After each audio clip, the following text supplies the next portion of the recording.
All right, guys. Things didn't pan out for our next guest the way that many would have wanted at UFC Austin, but we really appreciate him taking the time and joining us during this busy festive season to sort of reflect and tell us how he's feeling after the whole thing has happened over a week ago. The one and only Beneil the Real Deal Dariush. Welcome to Submission Radio, man. Thank you so much for joining us and finding the time to join us during this busy period. Yeah, appreciate it, brother. It's been family's been. I've had a lot of stuff. Just we put it on hold for fights, and then it all gets put into the week right after the fight. So it's been a really crazy week. Oh, dude, of course, man. We really, really appreciate you joining us regardless. It's been about a week now, man. How are you feeling a week after the fight? Um, it's really hard to explain. It's the best way I like to put it is I'm still wrestling with it. I'm wrestling with God is the way I put it. I have this process I go through in the mornings. I wake up and I'm like, dang, I lost, and then I'll be like, I'll start praying and I'll be like, man, I worked really hard and I blah blah blah this and blah blah blah that. I had a really good camp and this is my conversation with God, and I know, as a Christian, you don't have to tell me theology. Like, I understand you don't work to God. It's given by grace, and then all these things. So I understand I'm being a total hypocrite when I'm speaking with him, but this is the process I'm going through right now with him. So it's this is the process. So this is the step I'm in right now, and I haven't really gone further yet, but I'm working on it. So did you go through this process in the last fight as well, Beneil? And I'm wondering, did you get any clarity? What kind of clarity did you get eventually through that? What kind of came to mind? That's a great question. So remember I told you guys I just didn't feel like I showed up that fight. No matter how I looked at it, I was like, man, maybe I did something wrong in camp. I'm gonna go back and fix it. So that was my focus. I'm gonna go back and fix my camp and go into this fight, and everything will be better. So I went back into camp, and I just try to make everything the best that I can. And I had a really good camp for this fight.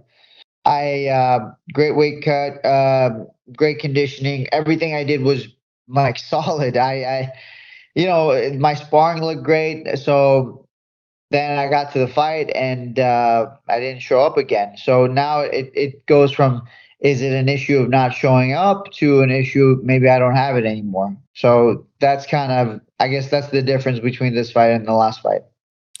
And I guess like that's a really tough sort of thought process to go through, right? Like, yeah, I guess. And look, it's a healthy thing for fighters to go through that and like ask themselves these questions. I was gonna say, like, what do you recall from the fight?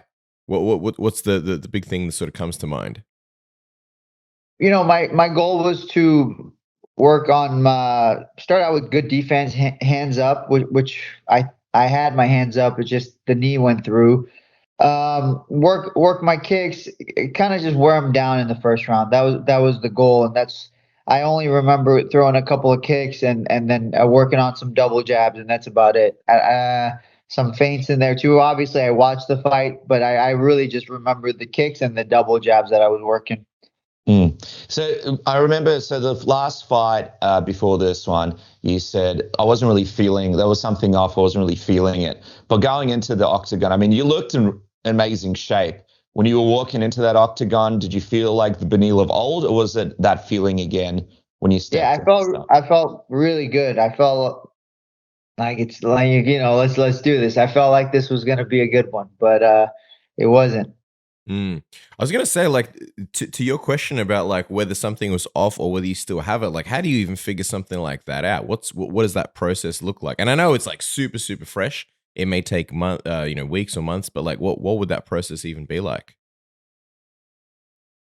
I gotta be honest with you guys. Last time I was here, it was maybe 2017 or 18. I was in back to back losses, and my goal in this game is to be the best that I can be.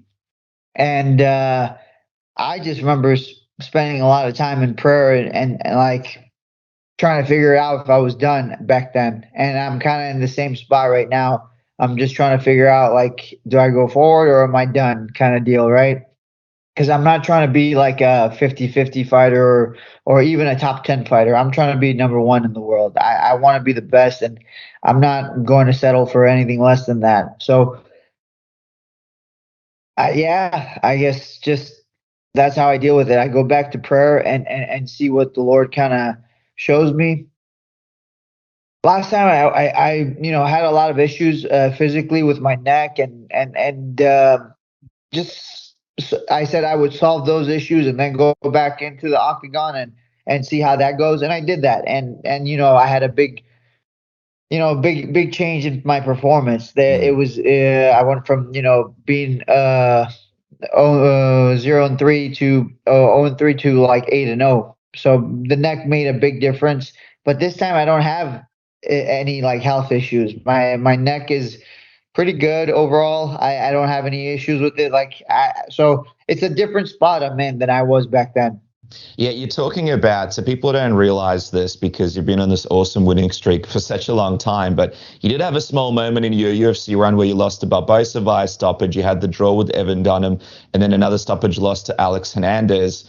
And it's interesting that you bring that up because I'm going to ask you about the similarities there. Okay, so then you realized it was your neck, but here it's kind of harder to figure it out. You did bring something up with us though last time, which kind of stood out to me, which is you want to fight the best and the toughest challenges out there. And did you sort of contemplate that sometimes this is kind of the flip side of the coin of fighting the best guys out there all the time? Being the wrong side of it compared to maybe other guys who kind of maybe not always face the very best of the like always look to face the best of the best. But I mean, to be a champion is to face number one contenders, right? So I would rather live like a champion even if I don't have a belt. So that's kind of the idea behind that. I don't want to live like I'm, trying to be a champion. I live my life like I am a champion. So that's kind of the mindset. Yeah, 100%, man. I feel like people also are like rallying you more than ever. Like, what are some of the messages and sort of like the comments that you've been receiving since UFC Austin? It's been so encouraging, but it's weird because everybody's like, okay, you know what it's like. You've been here before, so you're gonna do it, right? You're gonna get back you're gonna get back on the horse and get it done. And it's like, yeah, maybe, we'll see.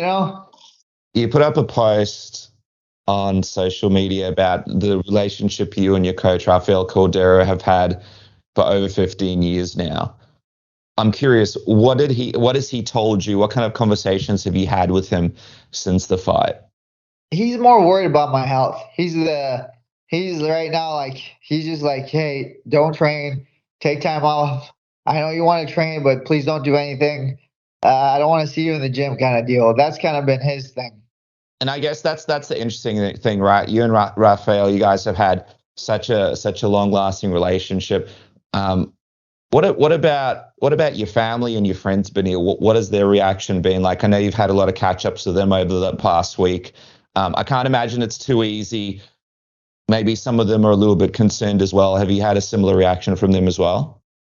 So my wife, I think, is tougher than me. My wife's like, "Oh man, you're gonna be fine." Of course, yeah. Like, you're gonna be fine. You're just gonna, you're gonna do what you've always done. You're gonna get back up, get back on the horse, and get this done. And I'm like, okay. I'm glad she believes in me, right? So there's that. And then, to be honest with you, a lot of people are just kind of like, they want to encourage me, but they don't know how. Because typically I'm the one who's like encouraging them. So it's a little bit tricky for everybody. It's a super tough one, man, especially like when you're always the strong person and the person that like everybody comes to for like advice and stuff. Sometimes kind of like, I guess that's where someone like a Rafael Cordero comes in, right? Like that's the person that kind of like give you the advice in this situation. Yeah. To be honest with you too, I'm not really one of those guys who likes to be like spoken to and encouraged. I'm more like, I like to internalize things. I like to think about things. I like to pray about things. I like to meditate on them. And it takes time. Conversations are great. I'm not saying they have their place, but for me personally, it seems like my my conversations have to be with God, and it's these conversations take a lot longer, and not because of him, but mostly because of me, because I typically try to run away from the conversations because I don't want to face the truth. So right now, it's that's really the process. Is like I told you, I'm in a wrestling match, and when it's time for me to listen, I kind of just run off. Mm. I know you mentioned that. So right now you're in the process of figuring stuff out. But when it comes to the passion and the desire and the fire, I know that you want to be the champion. Is that still the same as it was a few fights ago, or is that also something that you're trying to figure out? Yeah, so that's actually the scary part about it. So I've been not, obviously I'm not allowed to do anything. So I've been sneaking away and like doing push-ups, doing neck exercises, doing this and that. And you think about it and it's funny and you laugh about it and whatever. But the dangerous part about that is if I don't have it anymore, but the desire is there, I'm just going to keep ending up in that octagon and getting hurt. And I have kids to take care of. So the desire is there. It's always there. That could end up working against me. Mm. Out of curiosity, man, like, and I'm not in any way saying that like it should be action now or anything like that, but have you ever thought about like your exit plan from MMA anyway? Like, have you thought about like, all right, once it's all said and done, like, what am I gonna do with my life? Because I reckon like if it, sometimes when you're in the heat of the moment, if you don't have anything like that, that can be like the most scariest, right? But the fighters that have that sort of like on ramp to like the next thing, that kind of would make it easier, right? Yeah, so I actually have a bunch of things I want to do. One of them is coaching. I think I would definitely want to coach. And one of the things I've done is I opened up a gym, and we're actually expanding now. We're going to be moving into a way bigger location, and I do want to be a coach one day, but I also like doing mission work. So I like to travel and share the gospel. So there's a bunch of stuff I like to do, and I would do after I'm done fighting. It just I had this like my vision of when I stop is when I go into that octagon and I just don't have the feeling. Mm. And that's when I stop. And I gotta be honest with you, the last couple of times I went in, the feeling was there and it was kicking and it was all good, So it's not um I don't feel like it's time to stop yet, but at the same time I don't know if I have it. It's just a weird place to be. Mm. And just on the side, you mentioned you're not really allowed to work out. How are you actually feeling right now? How's your recovery from that fight going? How are you feeling physically right now? And how long away do you have to be before you can even start training?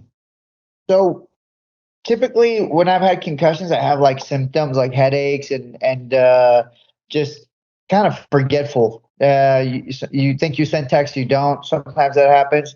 I haven't had any of that stuff, fortunately. And I've been taking all the supplements I'm supposed to. I got a CAT scan done.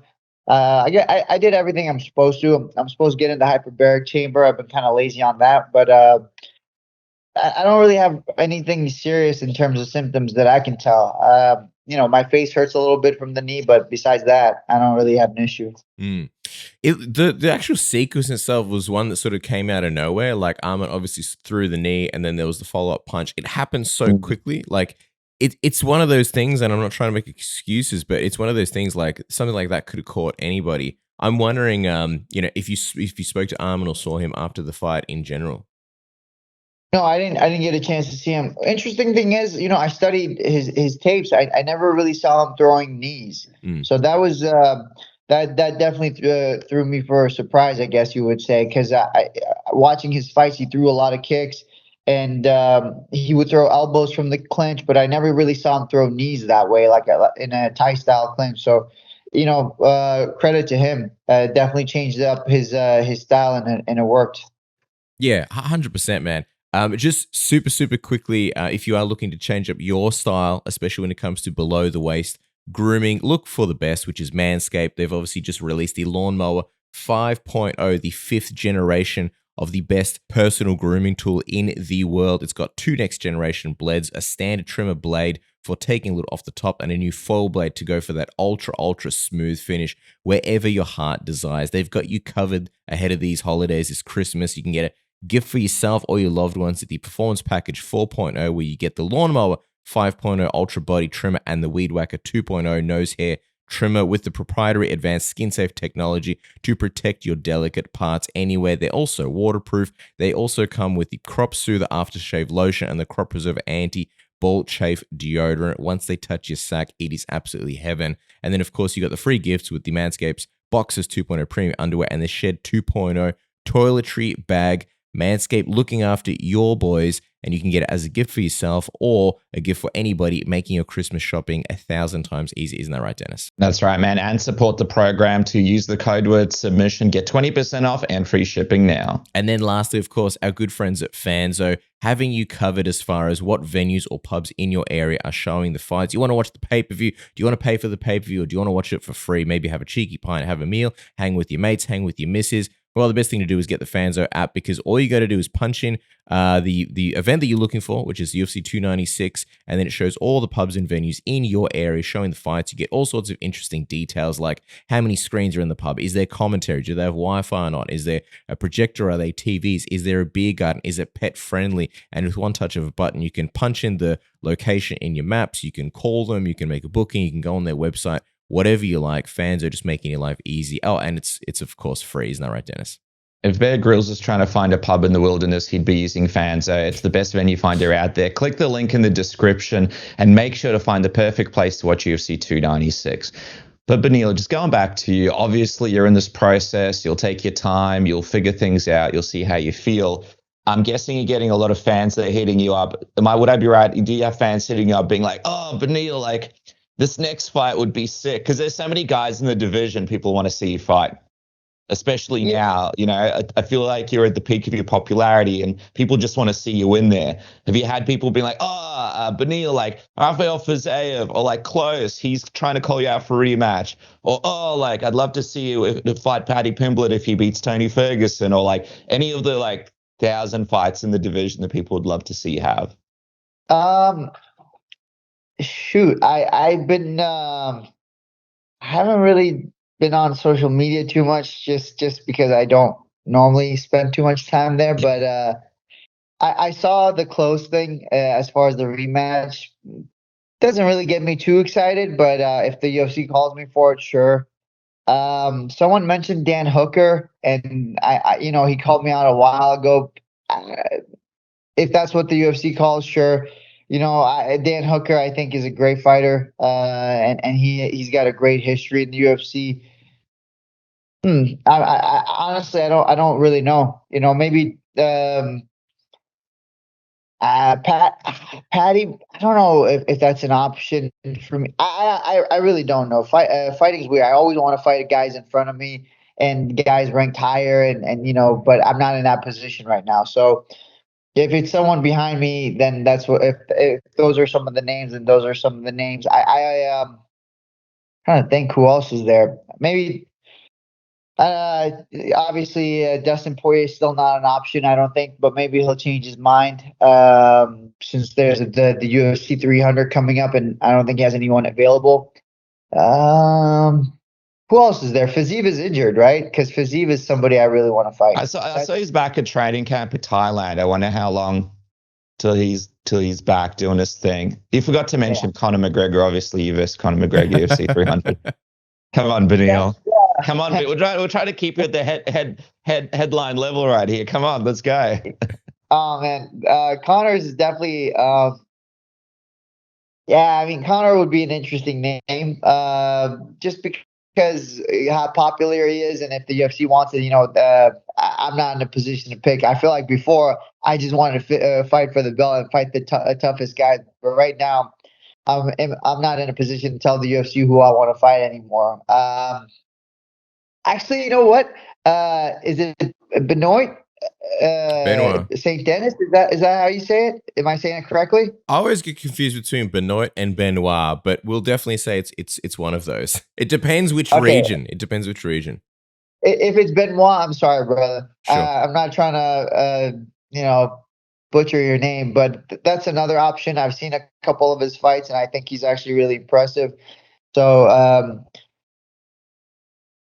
just the tough fight. If I'm going to fight, I would prefer the toughest fights I can get.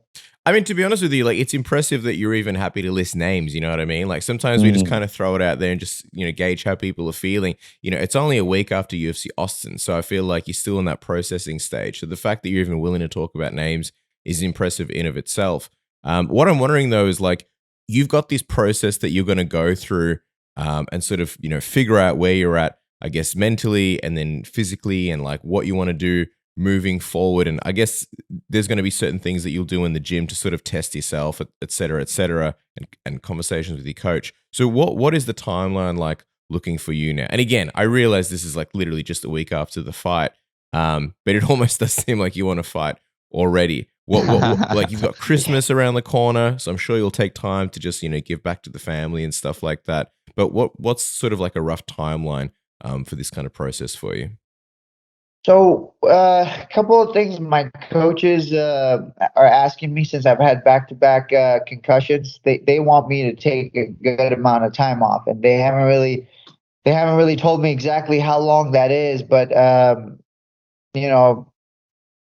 so I'm kind of at their mercies, because typically, like, if you're winning and you're performing well, you could be like, "Hey, coaches, I'm winning and I'm performing well, but currently I'm not performing well or winning." So they kind of have more control than usual as far as when I get to fight. Because typically I try to, if it was up to me, it'd be like every 3 months, every 3 to 4 months I'd be fighting.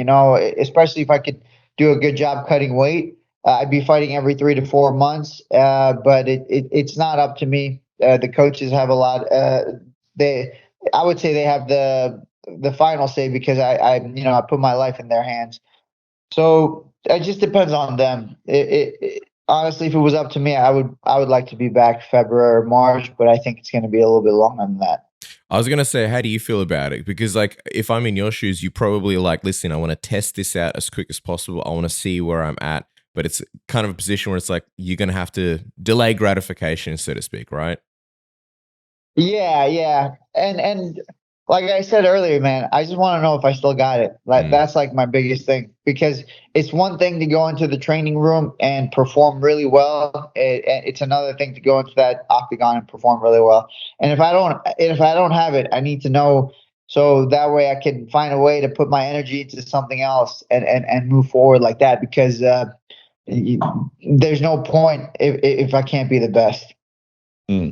Well, for now, we're excited, man. We didn't realize the gym was going into a bigger venue. Just as we wrap up, what is the gym, so people can start joining up or visiting California and dropping by? And where is it located?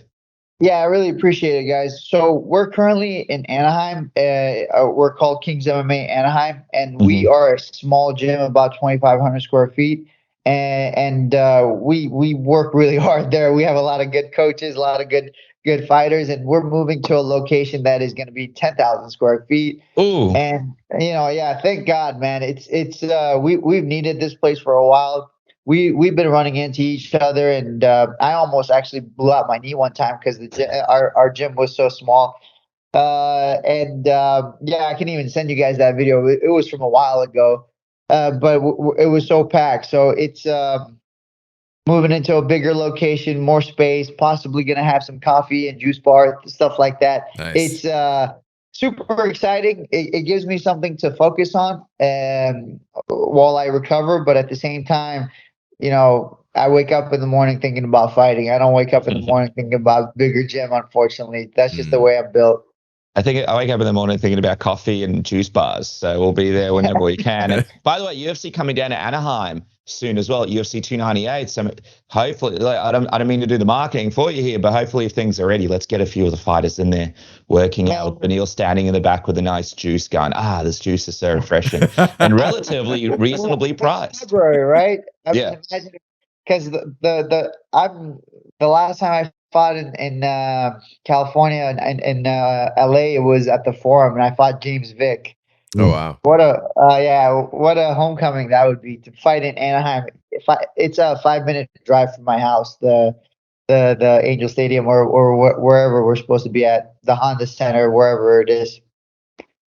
Well, there you go. I feel like I know you've got your process that you need to go through, but I feel like me and Casper pushed a couple of things along a little bit quicker in this chat. And man, I appreciate that, boys. I appreciate the therapy session. We appreciate you, man. We're always here for you guys. Make sure to follow Beneil at Beneil Dariush on socials. No doubt you'll have some more information about the gym as you guys make this exciting transition to the 10,000 square feet gym where nobody will be blowing out the knees and people will be enjoying a cool, refreshing, reasonably priced fresh juice or delicious coffee. And guys, we can't wait to see what happens next. Beneil, definitely let us know when that process is done and we'll talk about what's next. Thank you so much for joining us and have a great Christmas with the family, man. Really appreciate you taking the time out of your busy schedule. Yeah, of course, man. Merry Christmas to you guys as well. And y'all have a great day.